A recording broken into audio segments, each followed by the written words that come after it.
Hey YouTube, what is up? I've been playing my Mekk-Knight Invoked deck a lot at locals lately, and I've been having a ton of fun playing it, to be honest. I saw a whole bunch of different versions of this deck, and this is just the version that I'm playing.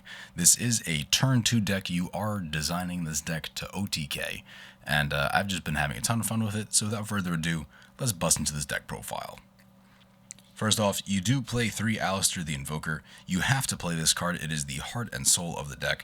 There is no reason not to play 3 copies. It's pretty broken. Basically, when you summon it, normal summon it, you get to search an invocation, and normal summoning this card in tandem with a card like Black Garden is pretty much almost an OTK itself, thanks to new cards like Salamangreat Almirage, and it's just so spicy. The fact that you could add this back after you fuse with it from the field or graveyard by shuffling an invocation from your graveyard back into your deck, you get this back to your hand, and then it has a hand trap like effect in that you can boost your invoked monsters by 1,000 attack. It's super spicy, and when you use Purgatrio, which can attack every monster and does piercing damage and gains 200 for every card your opponent controls, the damage really does start to stack up from there. So you have to play 3 copies of this, no ifs, ands, or buts. Next up, for the hand traps, because this is a going second deck, I do play 2 Ghost Ogre and Snow Rabbit. I like this because Sky Strikers is a tough matchup for this deck, and some people have tried to, build this deck to go against Sky Strikers, and in the way they do it, they kind of decide to play more Sky Striker cards themselves, and I don't think that's the way I really want to go with it. I like Ghost Ogre because hitting the multi-roll early on really puts them at a severe disadvantage, and they don't have the grind game that they need to out you, and then you can just kind of blow them out from there. It has other practical applications as well, but the fact that it's a light and it's a hand trap gives you access to Mekka, and that's really all I really need it for.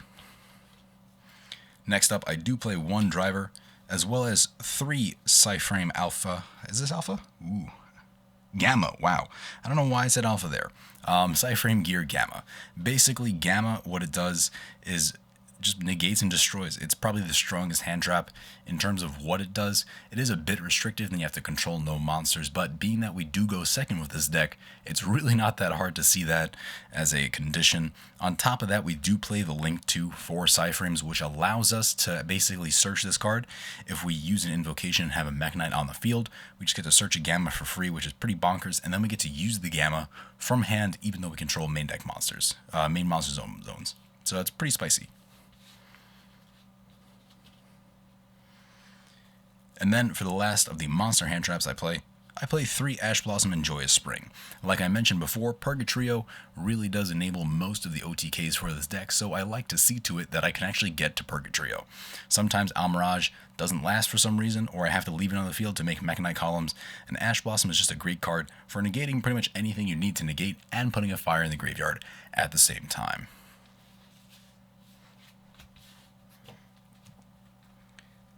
For the Mekk-Knight package, I actually play a smaller Mekk-Knight package than most people play, but I play 3 Purple Nightfall, 2 Blue Sky, and 1 Indigo Eclipse. Now, the reason I play a slightly smaller package is I don't like to use, I think it's Yellow Star or the Crimson Axe, the ones that pop back row or monsters. I don't necessarily like that. I like to kind of take my opponent's monsters and utilize their field, which also in tandem breaks their board. It's not bad to play cards that pop your opponent's cards. It's still pretty good, but the way I like to play the deck is slightly different, and that's why I play a slightly smaller Mekk-Knight package. Onto the spells, I play 3 Magical Meltdown. You definitely have to play 3 of this card, maximize it as much as possible. The reason that you play Magical Meltdown is because it searches Alistair, and Alistair searches Invocation, and then that's your full combo. This card also prevents your opponent from responding to fusion summons, which is very spicy when certain cards we play are considered fusion summons, so I really like it, and it just enables a lot of plays. It is very good Ash bait. The thing that sucks is that if it does get Ashed, it is a hard once per turn, so you don't get to activate another one. But, I'll take that for the added consistency that it gives to the deck. Next up, I play 3 Invocation. Now, not many people play 3, a lot of people play 2, but the reason I like to play 3 Invocation is because I feel like when I draw it, it's kind of bonkers. A lot of people will Ash the Alistair, and then I'm kind of stuck for the most part, but if I had hard drawn the Invocation, I have pretty much the full combo, and I can guarantee that my combo is going to go off uninterrupted from that point forward. 3 Invocation is very strong, especially in tandem with the fact that I do play Pot of Desires, so sometimes you do banish 1 or 2 copies and you still have the 3rd live, and you do need to draw a lot with this deck, so maximizing 3 invocation is a simple solution for me. I then play 3 Instant Fusion. I don't play many other targets. I was contemplating playing the Raijin and playing the Millennium Eyes. I played the Millennium Eyes for quite some time, but you only really use the Millennium Eyes if you're going first, and I don't really like to use it going first because all it does is basically act as a Called by the Grave, and I'd rather just have the Called by the Grave. So I decided to make some extra deck space and only play the Thousand Eyes Restrict, and that's really great with this card because you can just make your own column pretty much at that point. You use the Thousand Eyes, steal their monster, put it in the spell zone right under, and then you can just special summon Mekk-Knight right here. So I really like Instant Fusion, and it's also, I believe, considered a fusion summon, so you get some protection from the field spell as well. Next up, I play 3 Mind Control. Like I mentioned before, I don't really like to destroy my opponent's cards. I like to kind of utilize the advantage that they just put right in front of me. It's pretty much free real estate for you guys that watch Tim and Eric. Very, very good card. You can't attack with the monster you take, but usually you're taking a higher level or higher link rating monster, and then you could just go into something like Boral Sword a whole hell of a lot easier than you would have in previous games. So Mind Control, definitely a must-have at 3. Next up, I do play the Call by the Grave like I mentioned before. I did have problems with this deck getting, ashed or maybe impermanence and stuff like that. Impermanence I can't really do much about, but ash I could definitely try. So I do like to play Call by the Grave for that purpose. There's also the practicality of using this against something like Sky Strikers to prevent the Ray from coming back, so you just get a really easy OTK. You could also do a whole bunch of other stuff against specific decks. You could, hit the Dark Worm so they don't get the Search of the Zero scale on the free special summon. There's a lot of different applications for it. Call by the Grave, just a great card.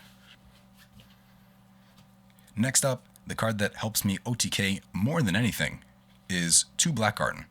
I was contemplating playing 3 of these, but I really like 2 in the main deck. It sounds kind of weird, but essentially every time you summon, you give your opponent a 800 attack token that's in attack position, and your monster does get halved if it's special summoned past the activation of Blackgarden, but that is perfectly fine. You can basically just get 3 tokens on your opponent's side by normal summoning Alistair, make a Almirage, and then you can just fusion into Purgatrio, and right there, your opponent has 3 tokens in attack position. Yes, your Purgatrio gets half, but it also gets a boost of 600 from the tokens themselves, and then you can boost it up with Alistair even more. So, very, very good card. Had a lot of weird rulings with it because of the way things pop up and how it halves the attack, but either way, it still enables you to OTK, and that's what I love about it. Thank you, Godfrey, for lending me these cards, by the way. Lastly, I do play 1 Terraforming to search out my field spells, whether I need a Blackgarden at the moment or I need the Magical Meltdown to ensure that I have an OTK.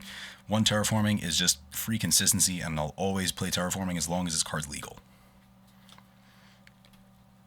Another one I play is the Book of the Law. This allows you to OTK because you can search it off Alistair, the Invoker of Madness, the Link to, and basically all you have to do is fusion summon while it's on the field, then you get to discard a card, search this, and then this basically allows you to quick effect tag out into any other invoked monster, and we play the Big Beat Stick, which is 3k attack, so you just smack him right in the face with it.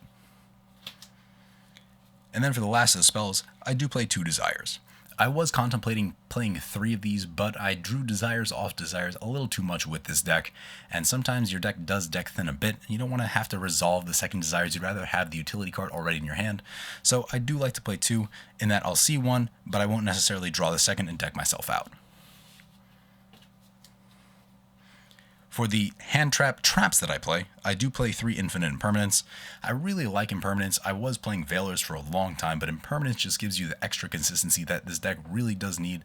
It basically guarantees you can stop stuff not only on your opponent's turn, but on your turn, your standby, a whole bunch of different applications, and it's just better than Veiler. Even though Veiler is a monster, which could allow you to get to Mekka easier, Infinite Impermanence just has better applications. And you can set it for columns. And the final card I play in the main deck is World Legacy Secrets. I was playing Succession for a while for the Monster Reborn-like ability and to go into something like the BLS link, but I decided to play this instead. You don't really have many turn 1 options, and sometimes people do know what you're playing, especially in a locals environment, and they might make you go first, even though they're not supposed to know what you're playing. So this is a good turn 1 card, and it's also a great turn 2 play if you know you can't OTK, but you successfully broke their board. You can essentially just search this with Mekk-Knight Morningstar by discarding any other Mekk-Knight. Mekk-Knight Morningstar is very easy to make, so you can usually have a Mekka on board, Mekk-Knight Morningstar, which can't be destroyed by battle from a monster in a different column. On top of that, this is Monster Reborn as well, so you can summon back a Mekka from your graveyard, basically any level, I think, 7 or higher monster, and then you can summon back a Mekk-Knight from your graveyard, and then on top of that, you can summon back into Indigo Eclipse, which moves itself, and then this card has an effect that negates any monster effects that would activate in the same column as Mekk-Knight. So you basically have 3 negates of monster effects because you just use the first one with Morningstar, you summon back Indigo Eclipse, and you move it whenever you need to. So you have 3 columns that are pretty much just negated for your opponent. Very spicy. And then on the next turn, the purple Knifel comes back and you have 4 negates. So I really, really like this. It's a great play to basically halt your opponent on top of having a Mekka or a hand trap. Usually backing it up with this is pretty much game. For the extra deck that I do play, I play 1 Almiraj. This card does help this deck quite a bit. Like I said before, you could basically just normal summon an Alistair, search an invocation, link it away, and then you have a fire on the field. And that allows you to go straight into Purgatorio if you need to. And this card is just great itself. Leaving it on the field, and I usually summon a Mekka in the zone that it points to, is really good as well, because a lot of people try and like pop the Mekka or like negate its effect and destroy it. And this card contributes itself to prevent your monster from being destroyed by your opponent's card effects, I believe. So, you know, the Mekka does stick around, so it just leaves another monster on the board that they can't get over. If they try and attack over it, I just usually discard the Alistair from hand, make it gain 1,000 attack, and then they lose their monster on top of that. So I really, really like this card. For the Link 2s that I play the Lambda because this allows you, like I said before, to basically search a Gamma if you fuse with Invocation while you have a Mekk-Knight on the field, because it triggers its effect, which is very spicy, and then you get to use a Gamma whenever you want as long as it's on the field. I play Mekk-Knight Morningstar because this allows me to search Succession. On top of that, it's a pretty free Link 2, and you know, you could, not Succession, Secrets, but you could also play Succession if you wanted to, which is the Monster Reborn. But I really do enjoy this card. The fact that it can't be destroyed by battle also helps me kind of drag out games where I would normally have lost. They don't really read these cards a lot, and not a lot of people play around Mekk-Knights anymore, so they just give me free real estate, and I just put this up, and they can't get over it because they can't summon a monster with higher attack to the zone that it, you know, is in, pretty much, which is pretty spicy. Then I also play Alistair the Invoker Madness, like I mentioned before. This card allows you to OTK. Basically, if you fusion summon while it's on the field, you get to discard, search an Invocation or the Book of the Law, whichever one you need at the moment, and you just push for game from there. It's also treated as Alistair, so you could fuse with it if you need to for a second fusion, and it's on the field or in grave as well. So it has a lot of utility. And then, speaking of utility, the utility Link 2s and 3s that I play are Cerberus, Unicorn, and Phoenix. For a long time, I was just playing the Phoenix, and I was having, you know, pretty easy games against back row decks because I could just out what I needed to at the right moment. Usually, you know where the Widow Anchor is in Skystriker players. It's usually the card that they look at the most when they flip their cards up to check which one's which.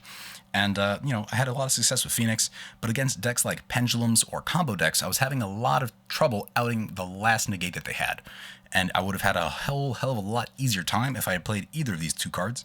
So I decided to put them into the deck because, you know, they're just for utility.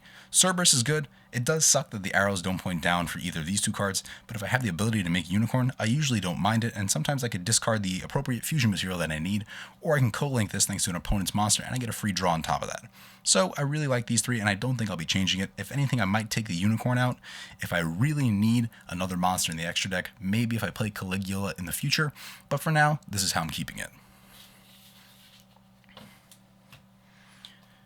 The last Link monster that I play is Boral Sword because OTKing in this deck is very, very easy, and Boral Sword makes it super easy. This card in tandem with Purgatorio is way over the top game, and just, you know, you basically win for free. So if they are bad and they leave the wrong card up, you can Mind Control, take a Link 2, and then you can usually summon 2 Mekk-Knights or an Alistair and a Mekk-Knight for free, and you just get your full combo, and then you fusion for a Purgatorio from there. Really, really good. For the fusions that I play 1,000 Eyes Restrict as the instant fusion target, and if you're wondering why this sleeve's a little thicker, this is actually from my Max Rarity Goat deck, and I just didn't have another copy. Apparently the only version of this that I own is the highest rarity, so I just took it out of my Goat deck for now. I also play 2 Mekka, and I could already foresee the comments, wow, you have secrets and ultis, but you don't have secret Mekka. Yeah, when I picked up this deck, there's a lot of hype around it, and I just had, you know, basically rode the wave of Invocation going up. And now this deck is seeing some success, so I'm not going to pick up the Mekka just yet. I'll wait a little bit. But Mekka, great. And you do play 2 because sometimes the first one gets outed or you need to fuse for a link when you don't necessarily have the monsters on board, and that's why I like the second Mekka. Same reason that I play 2 Purgatorio. If I was going to play Caligula, I might take out a Purgatrio, because usually if your OTK fails, you're not going to go into the second one all that often. Caligula does give you the benefit of playing against Sky Strikers, because you can fuse with their Dark Engrave, and then from there, they're pretty much shit out of luck, because they can't revive their Ray. But this punches a whole bunch anyway, so it doesn't really matter in my mind. It might give them some recursion, or it might give them an add, but, you know, I'll take it. I like 2 Purgatrio to be specific. And then for the last 2 Invoked monsters that I play Megalancia because it is a 3k big boy, and you know, it's not that hard to get it out. You just use Book of the Law and you tag in, and you just smack him for 3k after hitting with a Purgatrio. And then I also play Elysium because sometimes I have trouble outing big boards, and this card just does it for free. So why not play it? With that being said, guys, thank you for watching this video. I hope you enjoyed. If you have any questions or suggestions as to how I could change this deck or the way that you play it, let me know in the comments down below. I'm definitely interested to hear what you guys have to say. And as always, if you liked the video, don't forget to give it a thumbs up and click subscribe because it's free, it's fun, and I'll see you guys in the next one. Boop.